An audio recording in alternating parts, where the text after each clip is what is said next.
If your OSI alarm display has no power, first check to see if the electrical outlet which the adapter is plugged into has power. Also ensure the USB mini cable is properly seated into the USB mini port in the back of the display panel.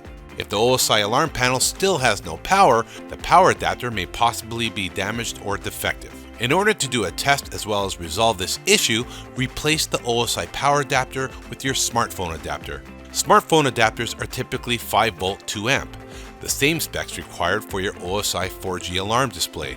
Please check the specifications printed on the adapter first.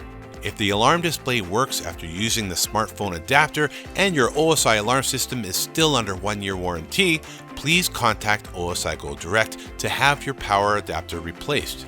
If your warranty has passed, you can purchase any brand 5V 2A power adapter at Amazon, for example, for a very low cost. Also, remember to turn the backup battery switch to the on position after you've plugged in your new adapter.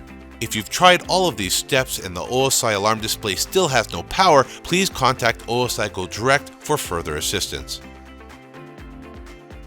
Well, we hope this video helped you out.